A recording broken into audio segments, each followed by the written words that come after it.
ioEther. I got this.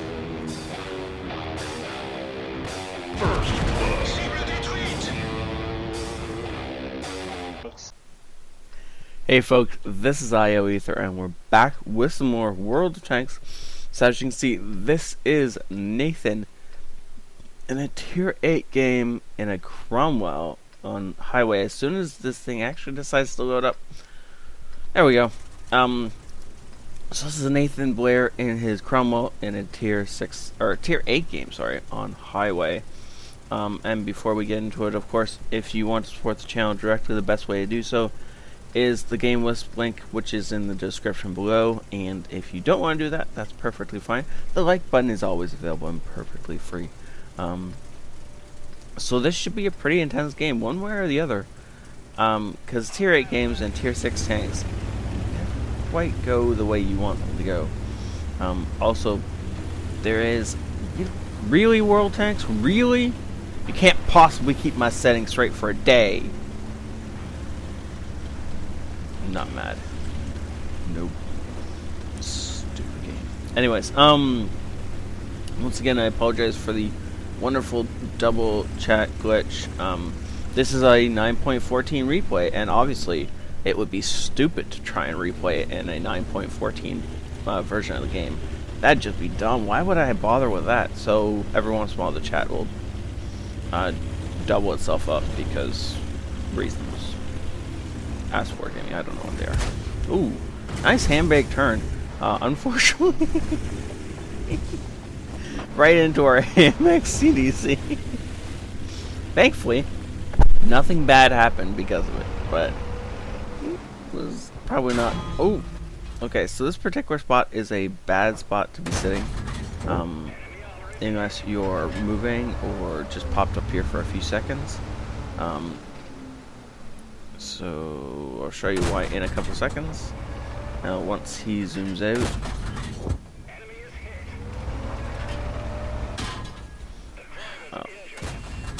okay, there we go.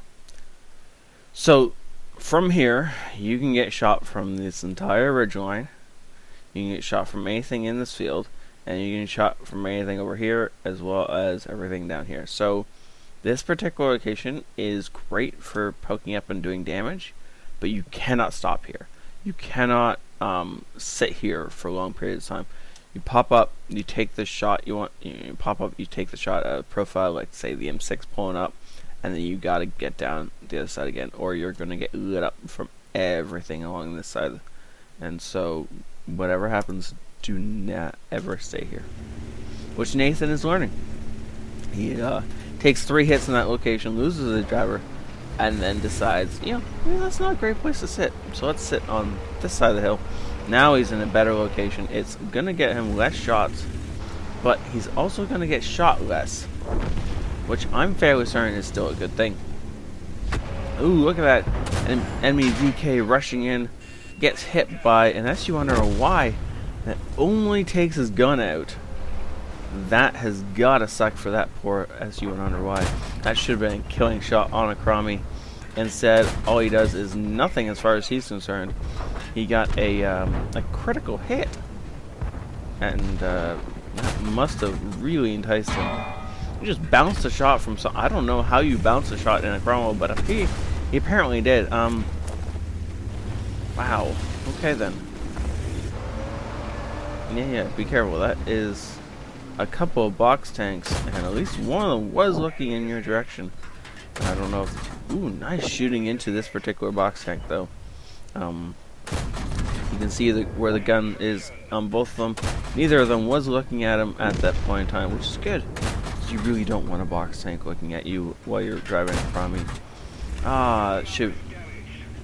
And, ooh, look at that. Lurpy coming through in his Cromwell B, cleaning up. And I forgot to mention that Nathan is in a platoon with Lurpy. Lurpy is in the Cromwell B, and obviously right now he's just cleaning up the bad guys. While Nathan's trying to find a spot where his gun depression will allow him to shoot this T20. But he is really in the zone right now. Just putting shot after shot after shot into these enemies. No! Lurpy goes down! Oh, okay. Let's. Aw, sadly couldn't do anything against the Skoda. Wow. Okay. That Skoda got incredibly lucky, as none of our shells connected. That feels a lot like that E25 again. Now, the team is winning quite handily, but as, you know, teams in World Tanks, you can't take that for granted. It's still World Tanks, unfortunately. We could still definitely lose this. We are being stalled out in the city. We have a Tiger 1. Sorry, a Tiger 2. My bad. We had a Tiger 2. We now only have an FCM and something else in the city. I'm going to assume it's a KV2. And they have a 110. The 110 could definitely take out the FCM and the KV2 if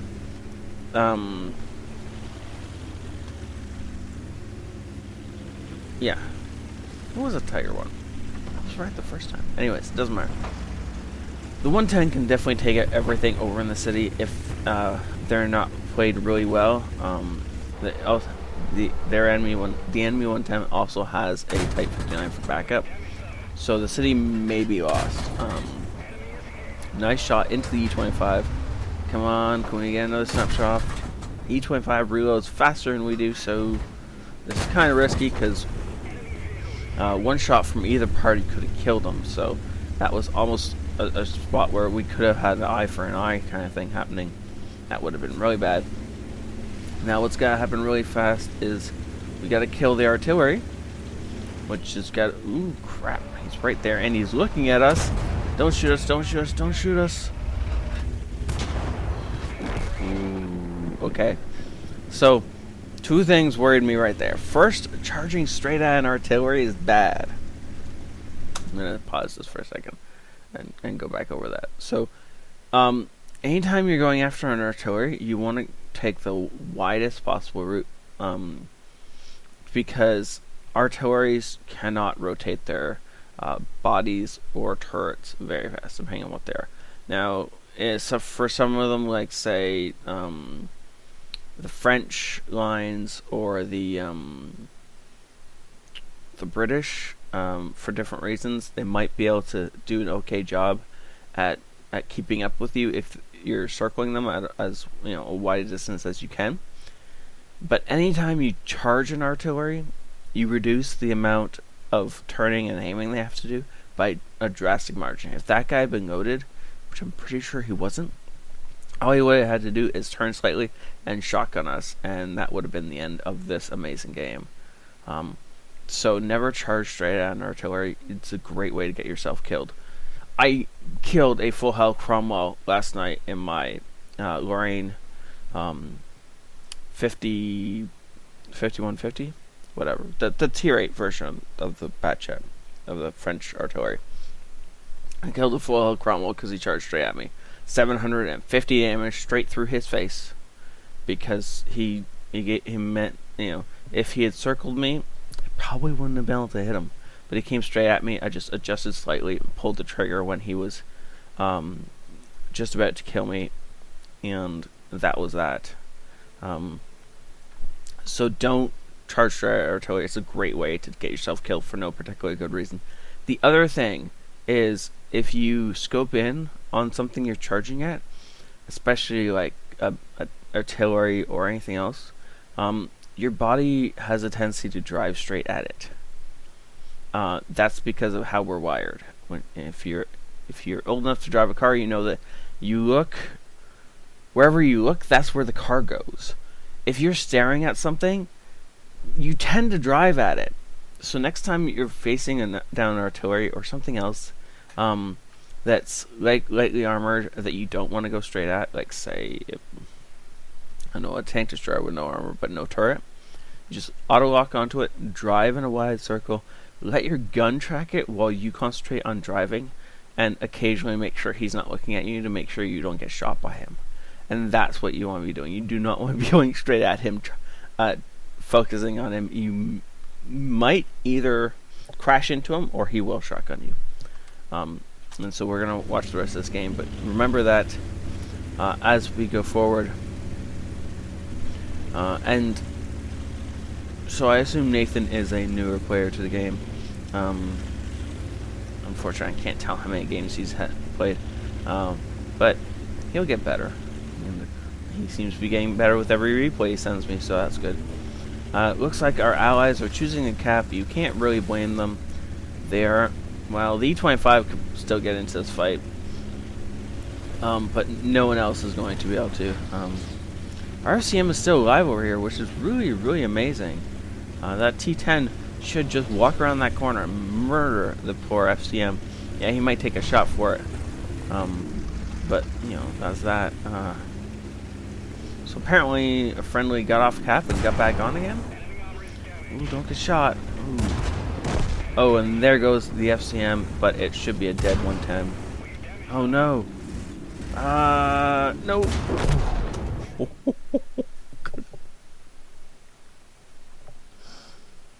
Okay. This was incredibly lucky. For next time, that first shot was beautiful. For next time, go around this side of the building. Make sure your second shot is A into his rear armor instead of his side armor, and B is away from his gun. But well played nonetheless. As much as you seem to enjoy giving me heart attacks. Mastery Badge, Ace Tanker, Bruiser, Duelist, Fire for Effect, but most importantly, the Confederate and the High Caliber in a Tier 8 game and a Tier 6 tank. That is very impressive. That's so. Wait, so apparently we got 2 spotting damage on that Skoda at some point? It's a little odd. Okay, whatever. Wow. 2,600 damage dealt. That was a blind shot in there somewhere, though I don't remember which one it was that connected. Actually, you know what? I think it was on one of these SU-100Ys, yeah. One of those two. I believe he fired a blind shot into that we didn't see, obviously, because it was a blind shot. Lurpy doing not bad for himself, picking up, what did he pick? Oh, Fire for Effect, okay. Picking up 3 kills. He would have been a brothers in arms if you hadn't died, sir. So for that, we blame you. 33 shots fired, 22 pens, and a beautiful amount of damage. In a Cromwell, that was a beautiful game. Bottom tier, still carrying the game, and absolutely carrying the game. Not even a little bit, by the way. Like the next highest was E25, but then after that, like, I mean, wow, he just plummets. What was our CDC? Nothing. Absolutely nothing. We're not even going to talk about that. Anyways, this was a great game. Thank you so much for saying it in. And remember, folks, if you want to support the channel directly, the best way to do so is the GameWisp account linked in the description below. And if you don't want to do that, then the like button is always available. And I would truly enjoy it if more of you hit that, if you enjoy the videos, because my mental state tends to be tied to it a little bit. It's much more exciting to cast videos for a bunch of people who seem to like my stuff and hit the like button, which tells me they like this stuff, or they leave comments that tells me they like the stuff, than it is to watch the post videos and have everybody like, meh. Because that's what I assume you say if you haven't hit the like button, right? What else am I supposed to assume? Anyways, thank you all for watching. Have a great night. This is ioEther out.